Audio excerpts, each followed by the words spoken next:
जय हिंद दोस्तों। एक कहानी जिसकी शुरुआत 15 सेकंड से हुई थी और वो कहानी जो है धीरे धीरे सुपरस्टार में बदल गया।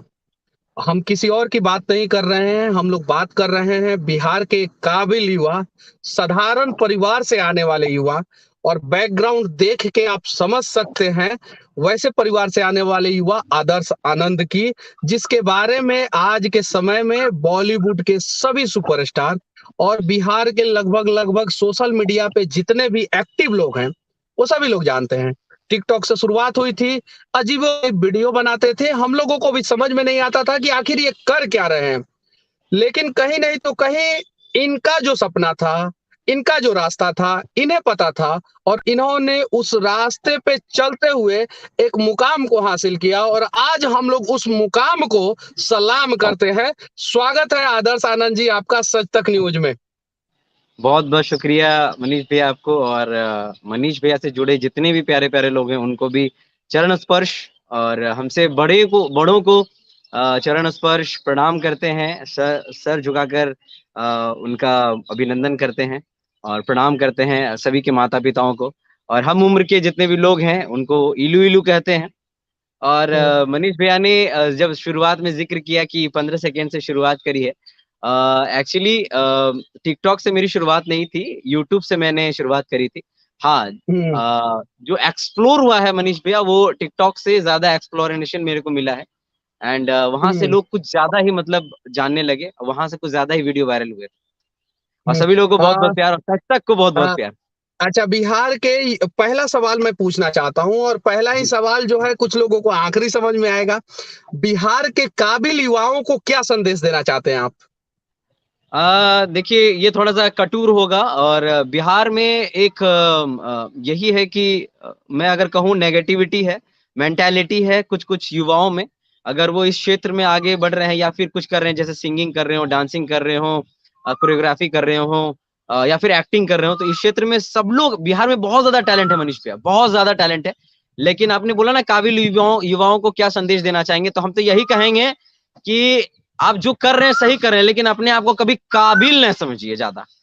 हम्म। बस करते रहिए और खुद को ज्यादा मतलब कहते हैं ना कि ज्यादा नहीं दिखाने का है, बस करते रहने का है। और एक ही राह पर चलने का है, वो है मेहनत।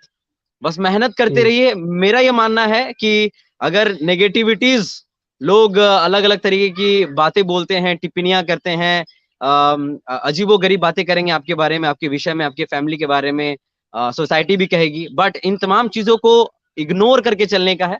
बस एक ही चीज पे फोकस रहिए, वो आपका ड्रीम, आपका पैशन। पैशनेट रहिए अपने फैशन को लेकर, सॉरी, अपने अच्छा, एम को इसमें लेकर। मैं आपको रोकना चाहता हूं और पूछना जी। चाहता हूं कि जो लोग हम्म। आपको नीचा दिखाने का प्रयास कर रहे थे, आपके कामों को समझ नहीं पा रहे थे और बोल रहे थे कि ये लड़का बिगड़ गया है, वही लोग जब लाइन लगा के आपके साथ फोटो खिंचवाते हैं और कहते हैं कि अरे मुझे पता था ये लड़का कुछ अच्छा करेगा, उनके बारे में दो शब्द कहिए। Love you. Love you. देखिए, आलोचक होने जरूरी है लाइफ में और आलोचकों को प्यार देना चाहिए। तो आदर्श आनंद जो है अपने आलोचक को प्यार देते हैं और लव यू बोलते हैं। और एक चीज और बताइए आप, जी। बिहार को आगे बढ़ाने के लिए हम जैसे युवाओं को क्या क्या करना चाहिए बिहार का छवि सुधारने के लिए? सबसे पहले तो मैं आपसे शुरू करूंगा कि आप बहुत अच्छा कर रहे हैं भैया। एंड बड़े बेबाकी के साथ मैंने किसी ग्राउंड रिपोर्टिंग इसे कहते हैं, और हिम्मत चाहिए होती है, मतलब गट्स चाहिए होते हैं इस रिपोर्टिंग को करने के लिए। शुरुआत में बहुत सारे लोग बोलेंगे क्या पागलपंती कर रहा है, पगला गया, पगलेट आदमी। लेकिन मेरा ये मानना है, देखिए मेरे गूज़बम्प्स आ गए हैं, क्योंकि मैंने भी जब, क्योंकि एक एक्टिंग होती है और जो ग्राउंड रिपोर्टिंग होती है, कहीं ना कहीं रिलेटेबल होता है ये। उसको करने के लिए ना हिम्मत चाहिए होती है, या फिर मैं अगर किरदार को करता हूँ, लड़की वाले कैरेक्टर को करता हूँ, तो मेरे को मैदान में आना मतलब पड़ता ही पड़ता है। ये एक ऐसा क्षेत्र है।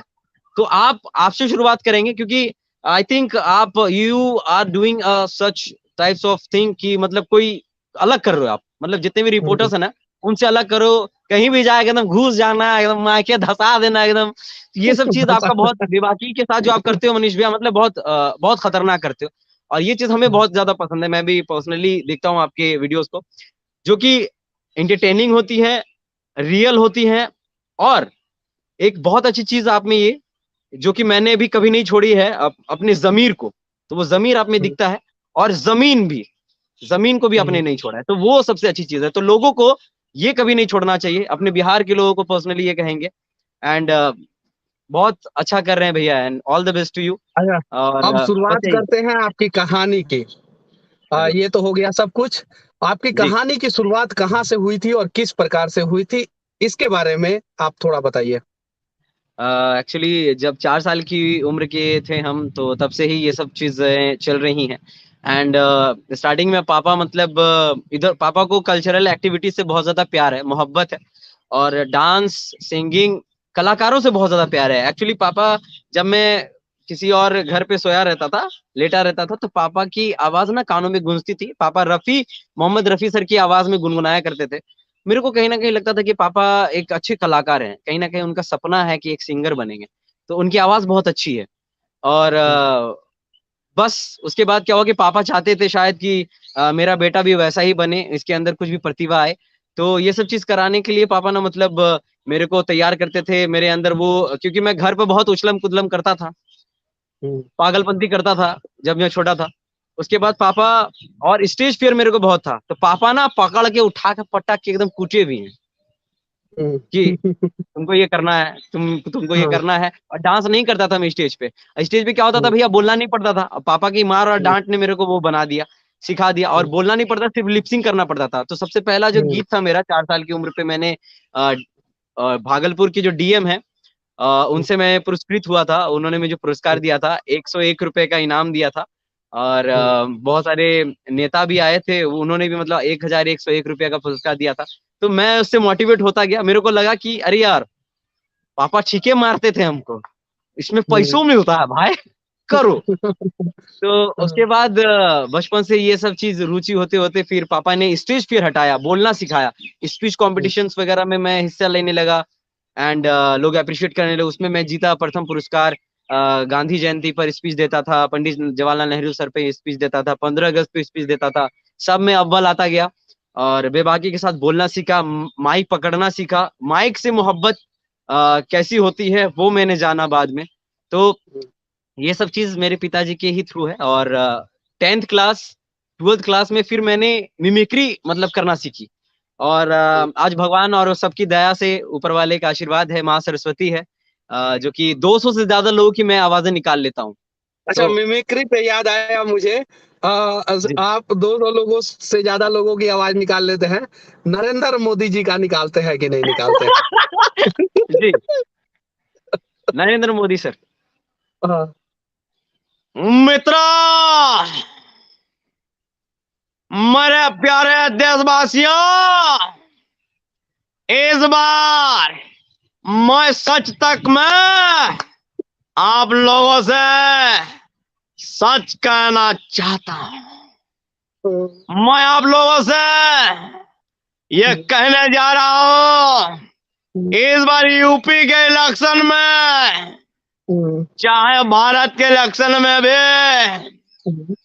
अगर हमारी पार्टी जीती, तो मैं सबके घर में बादाम बादाम दादा काचा बादाम, আমার কাছে নাকে बोबो भाजा बादाम बादाम भिजवाऊंगा।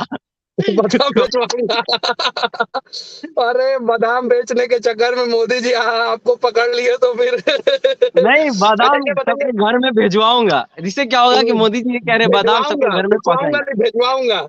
भेजवाऊंगा चलिए। ताकि हाँ, बादाम खाने, जितना धोखा, देखिए क्या होता है ना कि बादाम खाने से ना बुद्धि और विवेक तेज होती है। तो मोदी जी ने नया प्लानिंग किया है। नया ये मेरा प्लानिंग। कैरेक्टर है मोदी सर अच्छा, का, बस। ऋतिक रोशन का आपने जो है बहुत अच्छा एक्टिंग किया था। स्टेज शो पे हम लोगों ने देखा था, और उसके बाद से आपके बारे में जब जजेस ने बोला था तो आपके आंखों में आंसू था। जब आप स्टेज पे थे, तो अभी कुछ दिन पहले ही आप मुंबई में थे, वहां से अभी भागलपुर में आए हैं। तो जी। ऋतिक रोशन का थोड़ा सा कुछ आवाज निकाल के दिखाइए। जी जरूर निकालेंगे। और चूंकि मैं बैठा हुआ हूँ सच तक में, और बस देखिए, एक कलाकार होने का हमें कभी गुरूर नहीं हुआ है।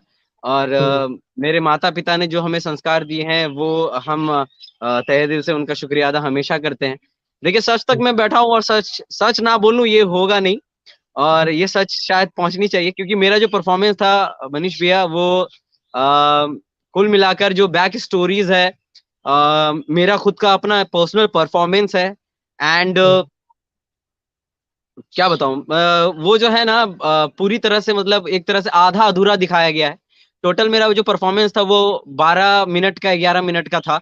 और ये इसकी जो शुरुआत होती है, मेरे परफॉर्मेंस की शुरुआत जो होती है मनीष भैया, वो होती है भारती मैम, जो लाफ्टर क्वीन है, उनकी गोद से रो कर, जो भागलपुर की जिया का जो कैरेक्टर है, उनकी गोद में वो रोती है कि मुझे इंसाफ चाहिए, आपके पति ने मेरे को धोखा दिया है। तब भारती मैम बोलती है कि जो इंसाफ मैं कहाँ से दूंगी, अंदर जजेस बैठे हुए, उनसे जाके इंसाफ मांगो। फिर मेरा परफॉर्मेंस चालू होता है। एंड जो इसकी जो एंडिंग होती है, वो होती है परिणीति चोपड़ा, करण जौहर सर और मिथुन चक्रवर्ती सर के पास में जस्ट क्लोज में चला जाता हूँ, डेस्क के पास, और परिणीति चोपड़ा मैम के आंखों में आंखें डालकर मैं कहता हूँ, मैम आप भी एक लड़की हो ना मैम, अब समझती हो ना मैम, हर्ष ने मुझे धोखा दिया है, प्लीज मैम मुझे इंसाफ चाहिए। तो यहाँ पे खत्म होता है एक्ट। और इसके बीच बहुत सारे जैसे मिथुन चक्रवर्ती सर की मैंने आवाज निकाली थी उनके सामने ही, वो नहीं दिखाया, मेरे को बहुत बुरा लगा। बट मैं personally I am really very thankful two Colors channel कि उन्होंने मुझे इनवाइट किया और मैं वहां तक गया। इतना भी दिखाया काफी है, बट दिल में एक होता ना कि एक परफॉर्मर के लिए वो चीज मलाल रह जाती है, तो वो मतलब मेरे अंदर वो रह गया। बहुत सारी चीजें कट कर दी गई, जो कि शायद मेरा ये मानना है कि वो कट नहीं करनी चाहिए। मैं किस जगह से हूँ या फिर मैंने क्या किया है प्रोफेशनली, मैं इसके अलावा और क्या करता हूँ, बहुत कम लोगों को ये पता है कि that I am graduate in physics honours. मैंने फिजिक्स ऑनर्स से ग्रेजुएशन कर रखा है, एमएससी कर रहा हूँ अभी मैं। ये सब भी पूछा गया था, बट ये सब भी कट कर दिया गया, तो मेरे को थोड़ा सा इसका मलाल रहा है। बाकी थैंक यू है, लव यू है कलर्स को। एंड थोड़ा सा दुख हुआ है मुझे, तो ये सच तक है और मैंने सच बोला है। और कहते हैं कि सच जो बोलते हैं वो कभी मतलब कहते हैं ना कि किसी एक कोने पे नहीं रहते। बेबाकी बेबाकी के साथ आप भी सच्चाई दिखाती हो, और मेरी भी खुशनसीबी है कि मैंने सच बोला है। तो ऋतिक तो रोशन का थोड़ा सा आवाज हाँ निकाल दें आप। जी, आपने ये कहा तो ऋतिक रोशन सर की मैं आवाज निकालता हूँ। ओह, ये अमान्य दृश्य है, जल रहा मनुष्य पाप की आंधी से, न हो तुम होना कभी लथपथ, लथपथ, लथपथ, अग्निपथ, अग्निपथ, अग्निपथ। माँ कहती ये है, 200 लोगों का आवाज निकालना आपने सीखा कहाँ से? मैं सच्ची बताऊं मनीष भैया, मैंने बहुत मेहनत की है, और मैं मेहनत करते रहना चाहता हूँ। मैंने ये जो आवाजें सीखी है, बस मेहनत के बलबूते पे सीखी है। और सभी लोगों से मैं चाहता हूँ कि इसी तरह से आशीर्वाद और प्यार बनाए रखिएगा, मैं और भी आगे चलकर छप्पड़ फाड़ सकता हूँ। Thank you so much. अच्छा, अमिताभ बच्चन। जी हाँ। वाह वाह वाह वाह भैया, या भैया यार, काट आ आ अरे भैया आप ये यही आए आए आए हाँ हाँ। आवाज के साथ साथ एक्टिंग भी सेम टू सेम। नाम उदय दीननाथ चौहान। आई आ ए, भैया यही मैं अभी कुछ कहना चाहता हूँ भाई साहब, यही मनीष भैया, यही नमस्ते ही करता हूँ भाई साहब। और मैं जो है कुछ कहना चाहता हूँ, क्योंकि होली आने वाली है और मैं होली गीत ना हो भैया भाई साहब। आए आ आ आ ए, रंग बरसे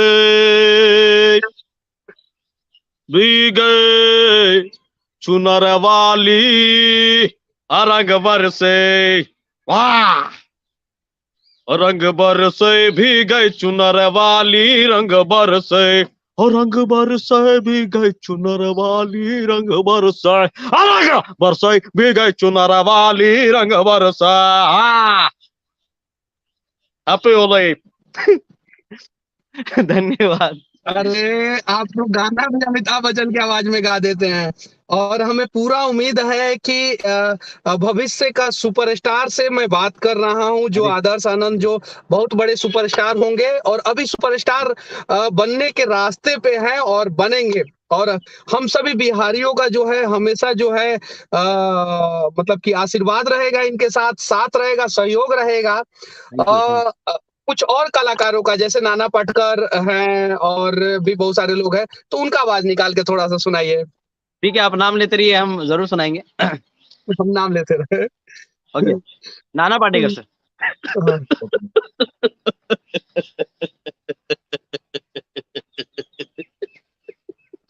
आ गए, आ गए मेरी मौत का तमाशा देखने है। अब मुझे लटकाएंगे, जुबान ऐसी बाहर आएगी, आंखें बाहर आएगी है। थोड़ी देर लटकता रहूंगा, फिर ये मेरा भाई मुझे नीचे उतारेगा। अब लोग थोड़ी देर चर्चा करोगे, घर चले जाओगे, खाना खाओगे, सो जाओगे है।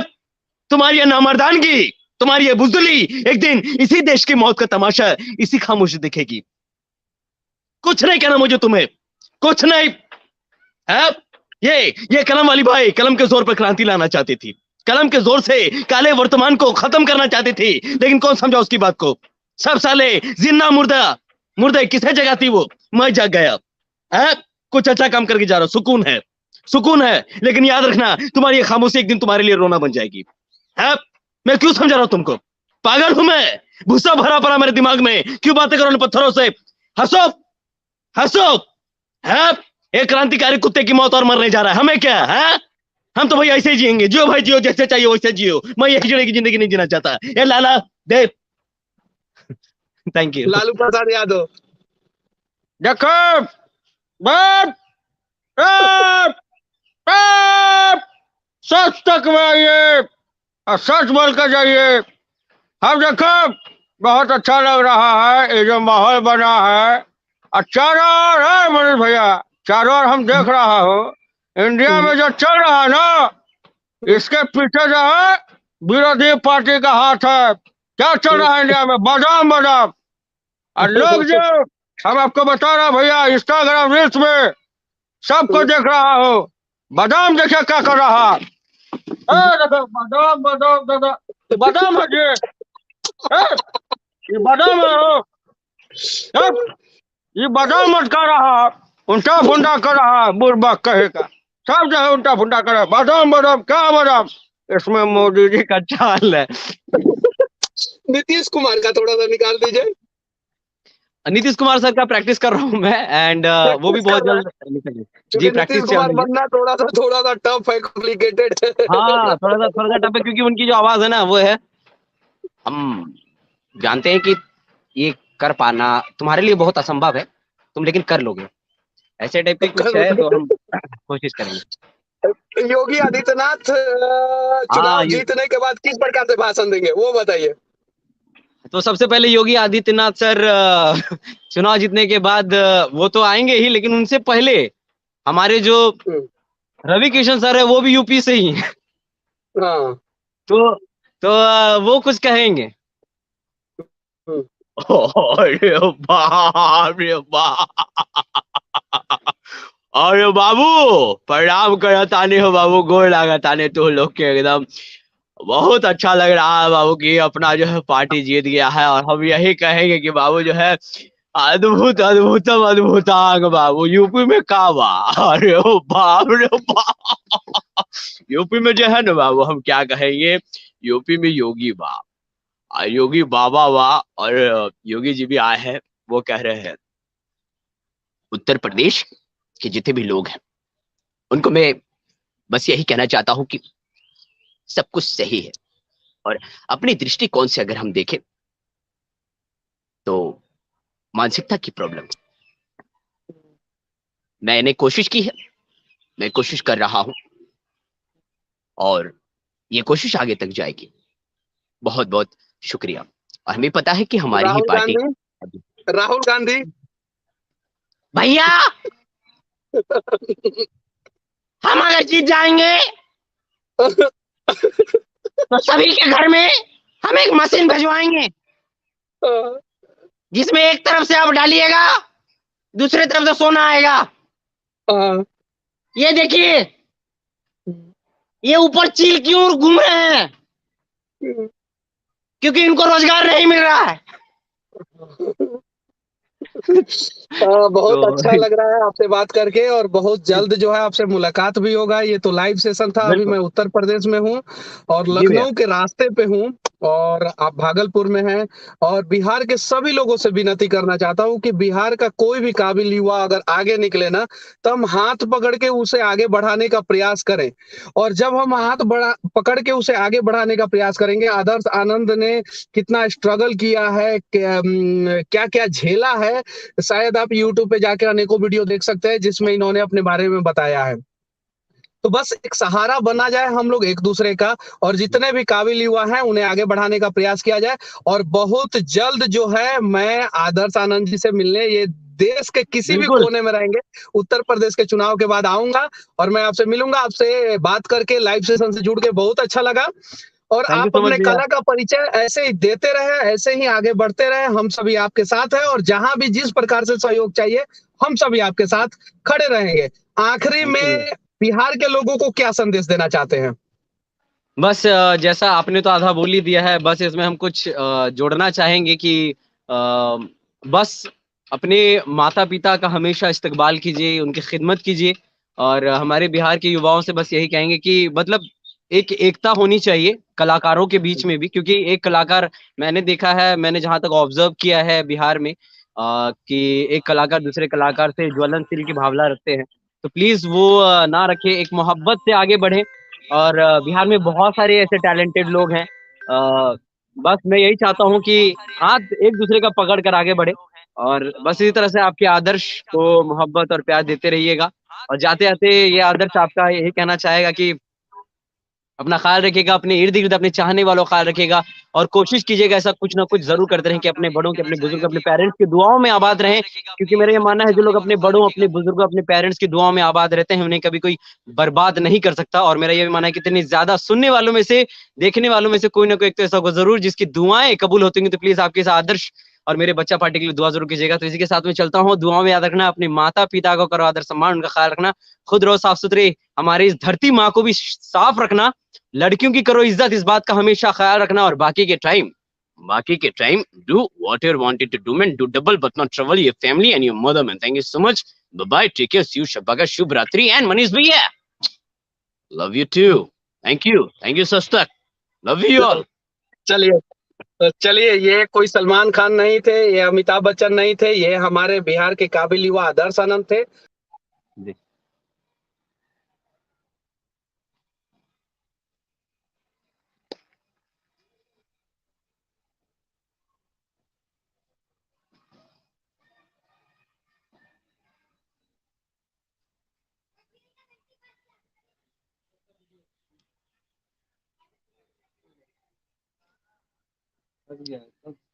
वहां से करते हैं।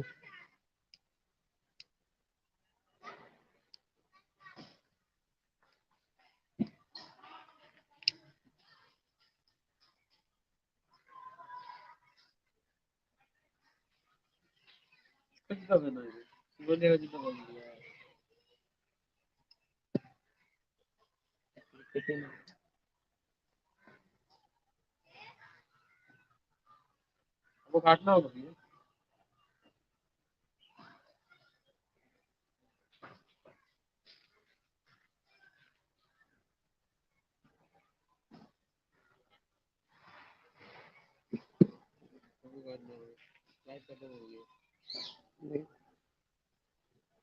लाइव चल रहा था।